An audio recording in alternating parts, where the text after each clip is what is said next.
그렇다면 사주가 정확한가요? 신점이 정확한가요? 그것은 상담을 받으신 후에 판단하시는 이제 손님의 몫이 아닐까 싶습니다.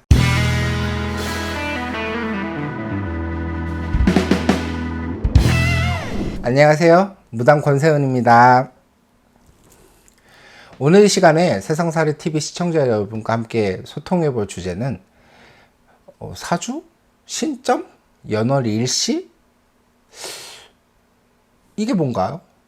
라는 주제로 여러분과 함께 소통해 볼까 합니다. 권세만 씨한테 전화 예약을 할 때 저 사주 보려고 하는데요.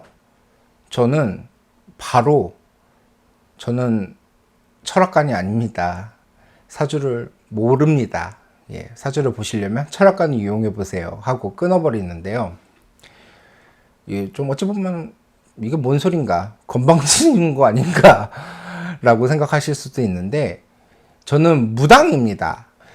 아마 연초, 연말, 기타 등등 고민이 있으신 분들은 사주나 철학관을 한번 가서 점을 볼까 라고 생각하시는 분들이 많으실 텐데, 여기서 사주, 철학, 신점, 이것을 좀 정확하게 알고 가시는 게 좋지 않을까라는 의미에서 여러분과 함께 이야기를 해보려고 주제를 좀 정해봤는데요. 사주란 무엇인가? 예로부터 이제 관상감이라고 그래서 천문지리 관측하는 이제 그런 기관이 있었는데, 여기서 명과라는 부분에서는 사주를 공부해서 태결도 하고, 왕실의 이제 합방 기일도 잡고, 또 대소사, 중대한 대소사의 일정을 잡는 역할도 하고 사주도 맞춰보고 했다라고 하는데요. 명과라고 하는 것은 지금 아마 현대적으로 얘기하면 이제 명리학이 아마 예전에 우리 선조들이 행했던 명과의 한 부분이 아닐까라는 것이 제 생각입니다.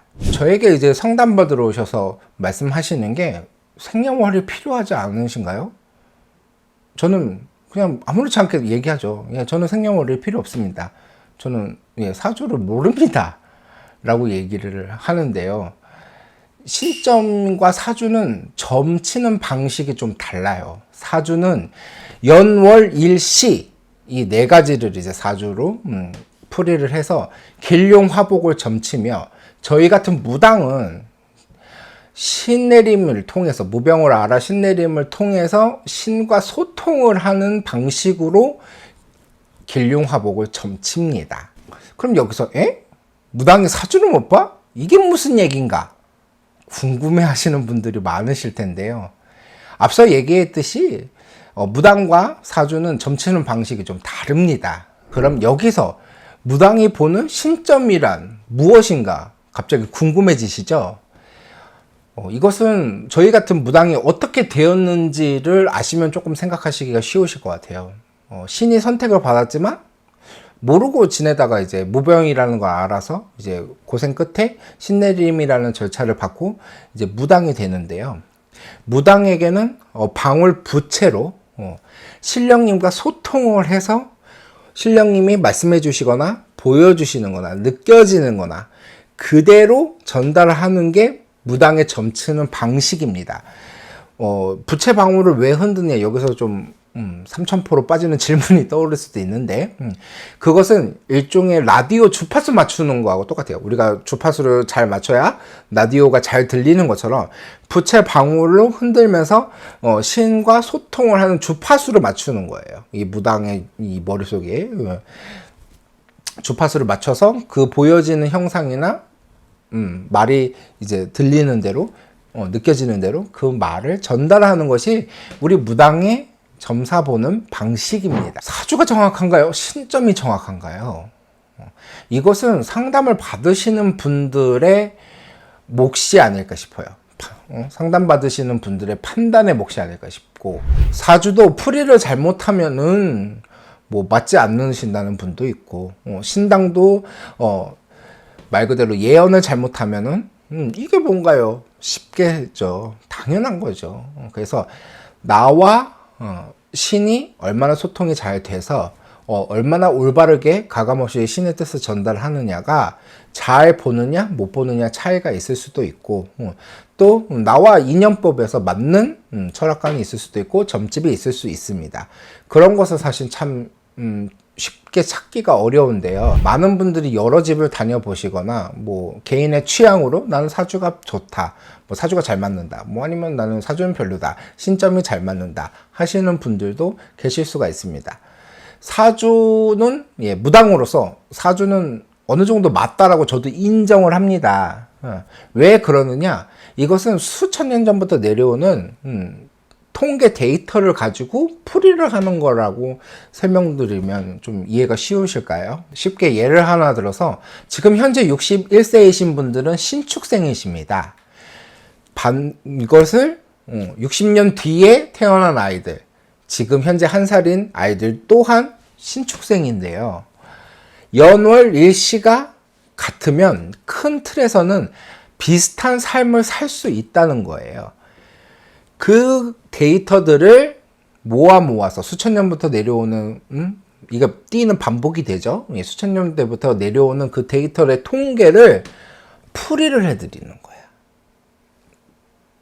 그래서 사주도 어느 정도는 무당으로서도 인정을 한다 라고 말씀을 드릴 수 있을 것 같아요. 무당이 신과 소통이 잘 되면 뭐 속설로 그 집에 숟가락이 몇 개인지도 다 안다.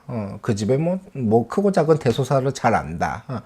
이 정도로 점사가 잘 나오는데요. 이 얘기는 신과 소통을 잘 하면은 올바른 점사, 정말 잘 진짜 우리가 최고다 하는 점사들, 뭐 대단하다, 막 하는 용하다 말하는 점사가 나오겠지만, 신과 소통이 안 된다면 그 또한도 당연히 틀린 이야기, 내가 들었을 때 인정할 수 없어, 맞지 않는 얘기인데? 라고 하실 수밖에 없겠죠. 사주는 10년, 20년 후에도 뭐 예언을 합니다. 왜냐면 아까도 말씀드렸듯이 통계를 풀이하다 보면 그 사람이 뭐 30대, 40대, 50대 어떤 삶을 살 것이다 라는 게 큰 틀에서는 다 나오기 때문에. 그러나 무당은 10년, 뭐 20년 후에 이야기를 공수로 전달해 드리기가 어려워요. 그 이유가 무엇이냐? 바로 천기누설이기 때문인데요. 하늘의 뜻, 정말 하늘의 비밀인데 그 비밀을 막 계속 얘기해 줄 수가 없어요. 그리고 저도 무당이지만 그 비밀을 다 점치면서 알 수 없어요. 알아본 적도 없고. 가까운 미래나 또 어떤 사업적인 부분에서 고민이 있으시거나 또 도움을 받고자 하는 부분들, 또 뭐 빙이나 퇴마, 뭐 현대의학으로도 뭐 치료할 수 없는 뭐 각종 병들, 뭐 신내림, 뭐 이런 부분들을 해결을 하고자 할 때는 무당을 찾으시는 것이 좋은 방법이 아닐까 싶습니다. 그렇다면 선생님, 네. 무당은 사주를 볼 수 없나요? 난 진짜 이 이야기를 꼭 하고 싶었어. 정말 좋은 질문이에요. 진짜 박수.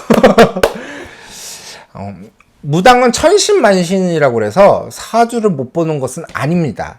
천신만신 중에는 천문지리를 관장하시는 신령님도 계시고, 저 권세훈 만신 같은 경우에는 저희 외가의 이제 큰 할아버지는 문예의 있었던 할머니 옆에서 사주 공부를 하셔가지고 사주풀이도 해주시고 궁합도 봐주시고, 뭐 심지어는 정말 할머니를 도와서 많은 일들을 행하셨다라고 해요. 오히려 나중에는 할머니보다는 할아버지를 찾는 손님이 계실 정도로 그 정도로 사주풀이를 잘 해주셨다고 했는데, 이러한 분들이 조상신으로 와 계신다면 사주를 공부를 안 해도 어느 정도는 다 풀이가 가능합니다. 그러니까 직접 방문하지 않으신 경우에는 뭐 사진을, 저 같은 경우 이제 사진을 주로 받지만 사진도 없는 경우에는 생년월일을 받으면 이제 그 사람의 어느 정도의 이제 이 신으로 보는 관점에서 사주풀이가 정리가 되는 것이죠. 또 말씀드렸듯이 이런 조상신들이나 뭐 천문지리를 관장하시는 신명이 앞장을 서시면 무당들도 공부를 해야 되는 경우들이 있어요. 그래서 이제 사주를 겸해서 보시는 분들도 있고, 아니면 이제 신명에 따라서 신명에 보여주시는 대로 말씀해 주시는 대로 그 사주에 대해서 사주만 보고 풀이를 해드리죠. 그럼 신점을 보러 갔는데 생년월일을 물어본다? 생년월일 시를 물어본다? 이것은 철학인가요? 신점인가요?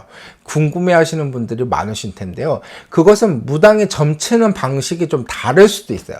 앞서 설명드렸듯이 뭐 천문지리나 이렇게 사주를 보시던 조상신들이 앞장을 서시는 경우에는 생년월일을 물어보는 경우들이 있습니다.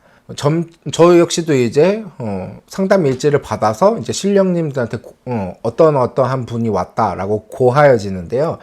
이제 저 같은 경우 이제 방울 부채를 통해서 신령님과 주파수를 맞춰서 이제 소통을 해서 어떤 분이 왔다, 그래서 점사를 내려주셔라. 하지만 아까도 얘기했듯이 뭐 천문지리를 관장하시는 신령님이 앞장서신 제자님들이시라면 뭐 생년월일 시까지도 뭐 고해서 신령님하고 주파수를 맞춰서 점사를 내리는 경우도 있기 때문에 철학이냐 신점이냐라고는 단정 지을 수는 없을 것 같아요. 사주에 대해서 이제 이야기를 하다 보니까 오늘도 기억에 남는 손님에 대한 이야기가 있는데요. 한 여자분이 나이가 50대 초반이신데도 불구하고 결혼을 못 하셨어.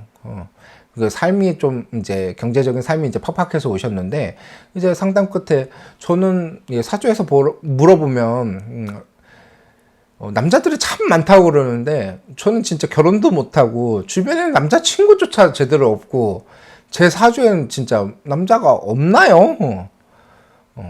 아니면 많다는데 정말 그게 정말인가요? 막 자꾸 물어보시는 경우가 있었어요. 그래서 저는 이제 죄송하지만 팔자에 남자는 없다. 오히려 만나면 이용만 당했지.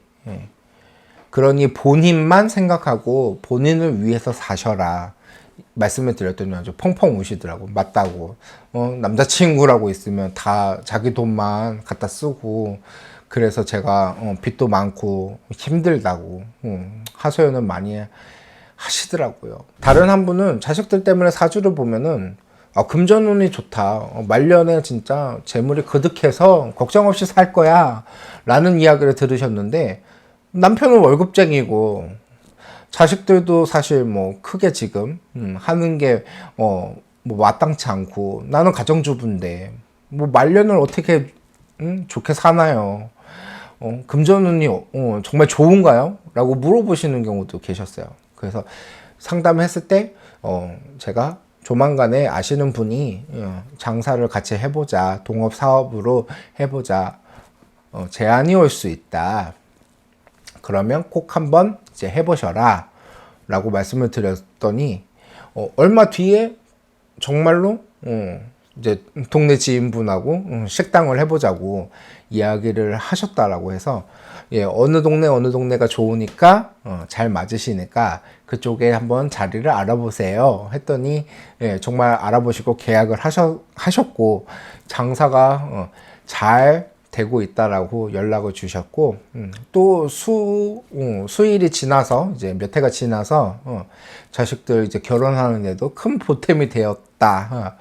집 한 채씩은 해줄 수가 있었다. 라고 말씀을 하셔서 굉장히 뿌듯했던 기억이 나네요. 자, 뭐 많은 상담 사례를 겪으면서 뭐 사주하고 비슷하다, 뭐 전혀 다르다, 뭐 완전히 똑같다 하시는 분들도 계셨어요. 그래서 뭐 사주가 다 틀리다, 뭐 신점만이 맞다 이런 이야기는 아니라 어느 정도 인정할 것은 인정한다. 무당으로서도 인정할 것은 인정한다. 뭐 많은 뭐 살드 뭐 얘기들을 우리가 무당이 하는 경우도 있는데 물론 이것도 연월 일시에 타고난 거에 포함이 되어 있는 거예요. 그래서 비슷한 방식이지만 점치는 방식이 다른 거고 뭐 예를 들어서 병원이어도 뭐 정형외과가 있고 내과가 있듯이 과가 다른 것뿐이라고 저는 생각을 해요. 근본은 오시는 분들이 길흉화보고 잘 점쳐서 오시는 분들이 잘 되느라는 건 사주나 신점이나 똑같은 근본이 아닐까. 이제 무당을 찾으실 때는 이제 가까운 미래, 급한 고민, 뭐 해결해야 될 비방 비법들이 필요해서 해결해야 될 문제들을 해결하시거나 뭐 테마나 뭐 신병이다 하시는 분들은 무당을 찾으셔야 되는 거고, 뭐 궁합이나 뭐 이런 거 재미로도 요새 뭐 길거리에 타로들이나 뭐 천막에서 이렇게 보면 사주풀이 해주시는 분들도 계시잖아요. 그래서 가볍게 보시는 것들, 또 그냥 내가 어떻게 큰 틀에서 어떻게 살아가야 되겠다, 언제쯤 좋아질까라고 재미로 이렇게 좀 쉽게 다가갈 수 있는 거는 아무래도 사주 철학이 아닐까 싶은데, 젊은이들도 그래서 많이들 길거리 다니거나 사주 카페를 통해서 이제 보시는데, 전문 분야는 다르다. 그래서 뭐 신점이 맞냐 철학이 맞냐, 이것을 오늘은 떠나서 전문 분야가 다르고 점치는 방식이 다르다 라는 것을 오늘 세상살이 TV 시청자 여러분과 함께 이야기를 해보았습니다. 네, 오늘도 시청해 주셔서 감사합니다.